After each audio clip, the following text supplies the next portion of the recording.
డబ్బు, అనారోగ్యం, ఉద్యోగం, వ్యాపారం అప్పులతో బాధపడుతున్నారా? వెంటనే జేకేఆర్ గురువు గారికి కాల్ చేసి అపాయింట్మెంట్ తీసుకోండి. ట్రంప్ టారిఫ్ మన ఇండియా మీద ఆల్మోస్ట్ 20-25% టారిఫ్ అయితే వేయబోతున్నారట. అసలు దీనికి సంబంధించి ఏమేమి ఎఫెక్ట్ అవుతూ ఉంటాయి, ముఖ్యంగా మనం చూస్తున్నట్లయితే స్టాక్ మార్కెట్ అనేది చాలా ఎఫెక్ట్ అయ్యే ఛాన్స్ ఉంటుంది.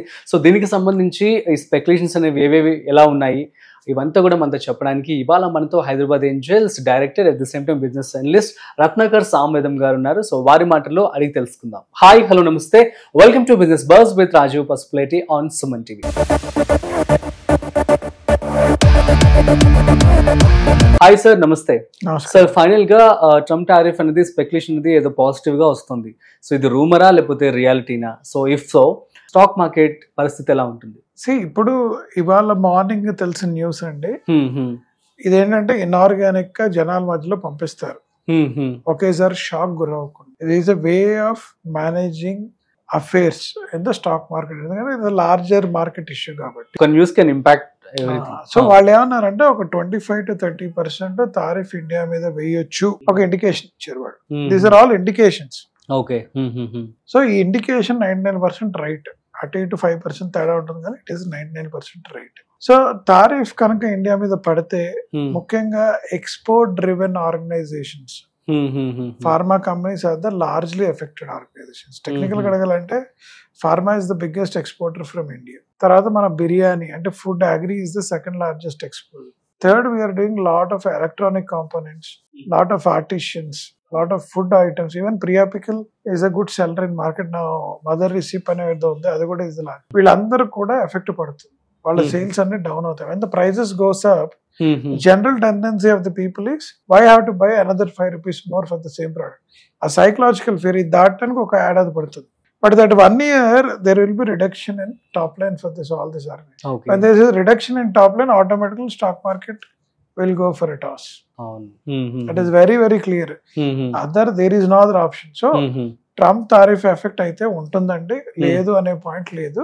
కానీ కరెంట్ మార్కెట్ లో కొద్దిగా ఫ్యాక్టర్ చేశారు, ఎందుకంటే మార్కెట్ అప్ అండ్ డౌన్ అవుతుంది, మిక్స్డ్ రియాక్షన్స్ నడుస్తాయి. చాలా మంది క్లారిటీ వస్తే బాగుంటుంది అని చూస్తున్నారు. I hope once the clarity comes we have to see how it will turn around అనేది. సో దీనికి సంబంధించి మరి ఎటువంటి జాగ్రత్తలు తీసుకోవాలంటారు? ఇప్పుడు ఇన్వెస్ట్మెంట్ చేయడం కరెక్టా కాదా? Again, we as an analyst చేస్తున్నాం అంటే we are asking you to hold for another 1 week. Today we are sitting on July 30th. ఇంకో 2 days, August 1st డిక్లేర్ చేస్తా అన్నాడు. దాని తర్వాత ఒక 2 days దాని ఇంపాక్ట్ ఉంటుంది. ఆ 1 week మీరు హోల్డ్ చేయండి. అసలు ఏం జరుగుతుంది market, let us wait and watch. దాని తర్వాత direction will be very clear. Okay sir, జూలైలో స్టాక్ మార్కెట్ ఎలా ఉంది ఏంటి? July is a mixed bag and it is not so great. It is not went up, not went down. Technical specification 25,250 Nifty, 24,800 మధ్యలో కొట్టుకుంటుంది. The reason is it is neither high neither low. They felt this is a good situation. ఒకవేళ ఈ Trump tariff effect negative గా తీసుకుంటే stock will go down, market will go down. Trump tariff okay, we already factored in, it is not a bigger impact అంటే market will start moving up. But July is very very mixed bag and very normal, very standard. ఏ sectors perform చేశాయి and ఏవేవి stable గా ఉన్నాయి? జులైలో pharma has done well. Initial అందరికి భయం వేసేది టారిఫ్ పడుతుందని, but that's the reason pharma has done well. Consumer market has done well. Consumer అంటే మనకి ఈ ట్యాక్స్ బెనిఫిట్స్ రావటం, జిఎస్టీ కొన్ని తగ్గించడం, ఇవన్నీ చేయటం వల్ల IT industry has not done well అండి. Capex related goods have not done well actually. So మీరు చూస్తుంటే ఆ 2-3 sectors, even banking was struggling. Even recently NBFCs, Bajaj Finance has declared they have so much of NPS, stock has crashed. దాంతో అన్ని NBFC stocks have also got crashed. That's what has happened. So banking, NBFCs have not performed well, but other segments, consumer gaani, pharma gaani, they both only did well as on today in the market. Yeah sir, ఇంకొక question. Actually US and India రెండు కూడా friendly countries అని చెప్పి అనేవారు. So మరి ఇండియాకి exception ఉంటుంది అని చెప్పి చాలా మంది కూడా అనుకున్నాం ఇనిషియల్ డేస్ లో. సో సడన్ గా ఏంటి న్యూస్ టారిఫ్ అనేది? యాజ్ ఎ సెడ్ అండి, ఇప్పుడు మన ఇళ్ళలోనే ఉన్నాం. నీకు ఫేవర్ ఇచ్చి మిగతా ఇద్దరు ఫేవర్ ఇవ్వకపోతే ఆడికి ఎందుకు ఇచ్చావు, నాకు ఎందుకు ఇవ్వలేదు అంటాడు కదా. అవును, అన్నతో ఇంట్లో మా బ్రదర్సే అంటారు నన్ను, అరే అన్నయ్యకి అన్న నువ్వు ఎక్కువ పెడుతున్నావు, నాకు ఎందుకు పెట్టట్లేదు తమ్ముళ్ళు ఇద్దరు అడుగుతారు. కరెక్ట్. ఓవర్ అన్నయ్యకి ఇచ్చి తమ్ముళ్ళు తిరగకపోతే వాడు ఫీల్ అవుతాడు, ఎవడు ఫీలింగ్ ఆడిది. ట్రంప్ ఇప్పుడు ఏం చేయాలి, అందరికి ఇచ్చినట్టు నీకు కూడా ఎందుకు, వాళ్ళందరికీ ఎక్కువ ఇచ్చా నీకు తక్కువ ఇచ్చా, లేదంటే నీకు మీడియంకి ఇచ్చా, వాడికి ఇవ్వకూడదని అనుకున్నా సరే ఇవ్వాల్సిన పరిస్థితి వాడిది. బికాస్ ఈ టుమారో ఇట్ ఏమవుతుందంటే ఎనిమిటీ క్రియేట్ చేస్తుంది కంట్రీస్ మధ్య. హీ కెనాట్ క్రియేట్, కంట్రీస్ మధ్య కాదు, వాడికి ఎనిమిటీ క్రియేట్ అవుతుంది. నువ్వు ఇండియాకి ఫేవర్ లోనో మాకు ఫేవర్ లో, బట్ ఎంతో కొంత వాడికి ఎఫెక్ట్ ఇచ్చా అనుకోండి, ఆ ఎనిమిటీ తగ్గుతుంది వాడికి. అందరితో పాటు నేను వీడికి కూడా ఇచ్చా అంటాడు. సో మోడీ గారికి ఈ విషయం ముందే తెలుసు, వాడు ఇస్తాడు, వాడు ముందర నుంచి ఇండికేషన్స్ ఇస్తున్నాడు, అలానే గట్టిగా అనలేకపోతున్నాడు. అండ్ ఈ మధ్య మీరు వింటున్నారు కదా, ఇక్కడేమో మోడీ ఏమో నిన్న పార్లమెంట్ లో నేను ఎవరు హెల్ప్ తీసుకోలేదు, పాకిస్తాన్ వాంటెడ్ టు డ్రాప్, ఈ డిసైడెడ్ టు గో. ట్రంప్ అంటే నేనే ఆపేసానని అంటున్నాడు, వాడే నాకు రికమెండ్ చేయలేదు అంటున్నాడు. ఇద్దరు కొట్టుకుంటున్నారు లేదా, ఇప్పుడు ఏం చేసాం, nobody knows. So today at least we have to believe our prime minister may be right. Maybe na particular feeling is Trump would have influenced Pakistan to drop it. Otherwise you will get killed. And Pakistan wala DG or director general would have called our Indian DG and said I want to drop the proposal. వాడి మాట నిజం ఏంటచ్చు, వీళ్ళ మాట నిజం ఏంటచ్చు.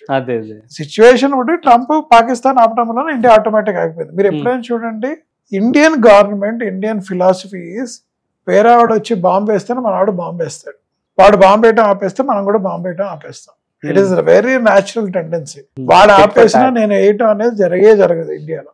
Operation Sindoor లో కూడా టెర్రరిస్టులు వచ్చి హిట్ చేసిన తర్వాత మరి వీళ్ళకి ఎన్నిసార్లు చెప్పినా బుద్ధి లేదని చెప్పేసి just they focused on killing all the terrorist camps, they not hit any civilian. Pakistan కి ఏమైంది ఇంటర్నల్ గా, అరే నా కంట్రీలో నా వాళ్ళకి తెలియకుండా నన్ను మా వాళ్ళు కొట్టేశారు, వాళ్ళందరూ తిట్టారు, ఏరా నీకు తెలియదు నీ కంట్రీలో ఇంకోటి వచ్చి కొడుతుంటే, మన ఇల్లు ఇప్పుడు మన ఇంట్లో కూర్చుంటే ఎవడో వచ్చి కొడుతుంటే నువ్వు ఎలా ఊరుకుంటా, నువ్వేం బిగుతున్నారా అంటే వాడు తప్పక వాడు బాంబింగ్ చేశాడు. That's why they both have started bombing. But when Pakistan stopped, India also stopped. It's a natural phenomenon. India will never do war. గుర్తుపెట్టుకోండి ఎప్పుడైనా సరే, ఎవడో వాడు బాంబు వేస్తే నేను వేస్తాను, లేకపోతే నేను వేయనే అంటాడు వాడు. That is the philosophy. So now this ఏంటంటే చాలా మంది అర్థం చేసుకోవాల్సింది, Trump would have influence Pakistan to stop the war. Pakistan would have told us we are stopping the war. Immediately Trump knows that India with the psychology they will also not bomb. He went and declared an international community, I have stopped the war, I should get the peace award. And India has no other claim but to stop. But opposition parties parliament lo నువ్వు ఎందుకు ఆపే ఏం BK అని అడుగుతారు. ఇది as usual నాటక భాష. People need to understand this should have happened. At the time, Trump cannot influence India. Modi doesn't want to listen to him. Sindoor of my people has been affected. Super sir, thank you so much. So guys, అర్థమైంది కదా. So ఇది జూలైలో market అనేది so medium గా average గా వెళ్ళిపోయిందని చెప్పి అంటున్నారు. ఏది హై అవ్వలేదు, అదే విధంగా లోగు కూడా అవ్వలేదు అని చెప్పి రత్నాకర్ గారు చెప్పడం జరిగింది. మీకు కనుక సో స్టాక్ మార్కెట్ కావచ్చు ఏదైనా డౌట్స్ కనుక్కున్నట్లయితే ప్లీజ్ కామెంట్ చేయండి. That's it. సో మరొక ఇంట్రెస్టింగ్ కామెంట్ తో మళ్ళీ కలుద్దాం. అంతవరకు చూస్తూనే ఉండండి Suman TV. This is Rajeev signing off. Video నచ్చినట్లయితే like, share and subscribe. Thanks for watching.